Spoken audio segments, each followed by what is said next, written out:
पीले दांत वाली बहू। रंजना कभी ब्रश नहीं करती थी। उसे कितनी बार उसके माँ बाप ने डांटा, लेकिन उसका कोई असर उस पर होता ही नहीं था, जिस कारण से उसके दांत पीले पीले हो जाते हैं शादी के बाद। अरे बहू, वैसे तो तुझ में कोई कमी नहीं है, पर तेरे दांत इतने पीले कैसे हैं बेटा? कैसे मतलब? कोई सर्जरी थोड़ी ना कराइए। तो क्या नाम, मैं ब्रश नहीं करती थी तो पीले हो गए। अब क्या करूं? आप कहें तो लाल करवा लूं या फिर काले? यार, ये क्या है? क्यों माँ से लड़ रही हो? लड़ रही हूँ? अरे मैं लड़ रही हूँ या ये बोल रही है कि दांत पीले हैं, पीले। अरे तपस्या थोड़ी ना की है इन्हें पीले करने के लिए। बकायदा ब्रश नहीं किया है 20 साल तक, तब जाकर। छी, कैसी बात कर रही हो? ये उस वक्त तो पीले नहीं थे जब हम लोग तुम्हें देखने आए थे।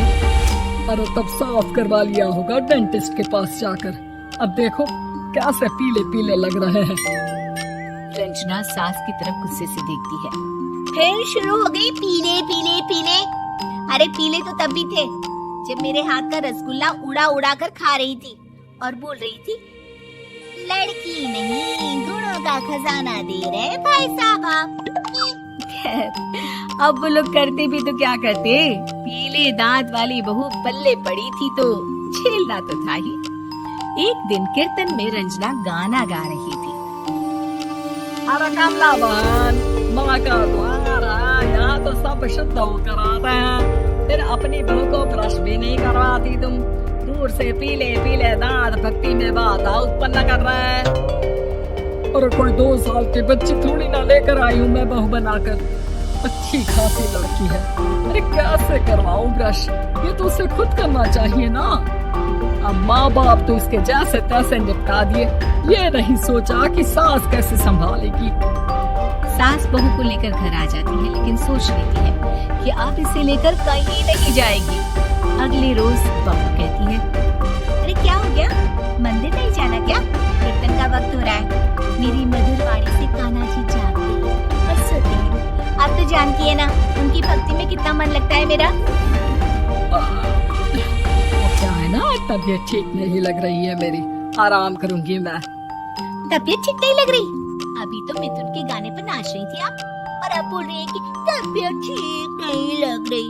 अरे भक्ति में मन लगा लो सासू माँ, ऊपर जाना है, क्या मुंह दिखाओगी आप? हाँ, सास को बहू की बात पर गुस्सा आ जाता है। मैं क्या मुंह दिखाऊंगी, इसकी चिंता तो ना कर, समझी? अपने मुंह की चिंता कर, जो ये पीले पीले दांत लेकर हर जगह पहुंच जाती है। पता है लोग कितना मजाक बनाते हैं। ना जी ना, मैं नहीं जाना कहीं तेरे साथ। तो ये बात है, कोई ना, तो जाओ, मैं अपने कमरे में ही बैठकर भक्ति करूंगी। ऊपर वाला दांत थोड़ी ना देखता है, मन देखता है, भावना देखता है। और अरे बस बस, तू सब कुछ दिखा, बस ये सफेद चमकदार दांत ना दिखाना किसी को, है? जा यहाँ से। बहू को सास की बात का कोई फर्क नहीं पड़ता, वो तो जैसी थी वैसी ही रह जाती है। सुबह नहाकर किचन में खाना बनाना, फिर खाना खाना, कीर्तन भजन करना और सो जाना। एक दिन, माँ जी मैं सहेली के घर जा रही हूँ, शाम को लेट आऊंगी। ओहो, तो जाना, मैंने कौन सा तेरी आरती करनी है घर पर बैठकर। रंजना सहेली के घर जाती है, जहाँ वो पार्टी में जाने की तैयारी कर रही होती है। अरे शिखा, कहाँ जाने की तैयारी कर रही है? मैं गलत वक्त पर आ गई क्या? अरे नहीं यार, उल्टा सही वक्त पर आई है। मैंने ये साड़ी और ज्वेलरी निकाली है यार, शाम को इनके ऑफिस की एक पार्टी में जाना है। बताना कैसा लग रहा है ये सब?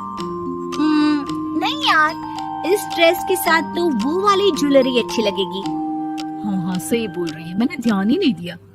वैसे तो हमेशा से मस्त फैशन सेंस रखती है। तो बड़ा जाती होगी ना पति के साथ पार्टी में। रंजना कुछ नहीं बोलती, बस सोचती है कि यार काश ये बात सही हो जाती, पर मैं क्यों नहीं जाती पार्टी में? क्या इन लोगों की कोई पार्टी होती नहीं होगी? रंजना घर आती है और रात में पति से सवाल करती है, एक बात बताइए, आप मुझे किसी पार्टी में क्यों नहीं ले जाते? क्या आपके यहाँ ऑफिस में पार्टी नहीं होती? पति बेचारा क्या कहता कि दांत पीले हैं तुम्हारे इसलिए।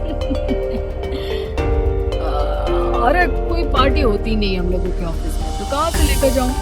और मार्केट, मॉल, कहीं वीकेंड घूमना, कहीं तो यार सारे हफ्ते में एक छुट्टी मिलती है, तो सोचता हूँ कि आराम ही करूँ। क्यों? रंजना मन मार के रह जाती है। पहले कभी सास के साथ मंदिर जाया करती थी, लेकिन वो भी सास ने ले जाना बंद कर दिया। घर बैठी बैठी रंजना बोर हो जाती है। तभी उसे आइडिया आता है और वो मायके जाने का सोचती है। सासू माँ, 2 दिनों के लिए मम्मी के घर जा रही हूँ। अच्छा ठीक है, आराम से जा। और हाँ, माँ से कुछ अच्छी आदत सीख कर आना कि कैसे शरीर के हर भाग की तरह दांतों की सफाई भी जरूरी होती है, समझी? शुरू हो गई ना आप? वो लोग आपकी तरह नहीं है कि छोटी छोटी बात का बतंगड़ बना दे। उन लोगों के लिए मैं मायने रखती हूँ, ना कि मेरे पीले पीले दांत। रंजना माँ को बिना बताए उन लोगों को सरप्राइज देती है, लेकिन जैसे ही वो दरवाजे पर पहुँचती है, अंदर देखती है कि घर वाले कहीं जा रहे होते हैं। अब माँ, काश रंजना दीदी के दांतों वाली प्रॉब्लम नहीं होती, तो वो भी हम लोगों के साथ चलती ना बुआ जी की बेटी की शादी में। हाँ बेटा, लेकिन अब उसे कौन समझाए कि उसको उसके पीले दांत नहीं दिखते, लेकिन उसके आसपास के लोगों को कितना एम्बैरेसिंग फील कराते हैं। मुझे तो कितनी बार उसके स्कूल की टीचर ने शिकायत की कि उसके साथ कोई लड़की बैठना भी नहीं चाहती, और ना ही कॉलेज में कोई उससे बात करना चाहता था। लेकिन पता नहीं क्यों उसे ये बात समझ में ही नहीं आती। कोई कमी नहीं है उस लड़की में, बस यही कि दांत पीले हैं। तो भला हो जीजा जी और उनकी माँ का, जो दीदी को जैसी है वैसे ही रखा हुआ है। रंजना को अपने घर वालों की बात सुनकर बहुत दुख होता है। वो सोचती है कि वो क्या करे, लेकिन फिर वो सीधा डेंटिस्ट के पास जाती है, अपने दांत चमकाती है और कसम खाती है कि वो रोज ब्रश करेगी। और क्या हो गया? तुम तो 2 दिनों के लिए गई थी ना? पर कोई ना, अच्छा है, चलो आ गई तो। रंजना सास के सामने आकर खड़ी हो जाती है और पूरी स्माइल करती है, उसके चमकदार दांतों को दिखाती हुई। चले मंदिर। माँ, मुझे माफ कर दीजिए, मैंने आप लोगों को बहुत एम्बैरेसिंग फील करवाया। मैं आज से रोज ब्रश करूंगी।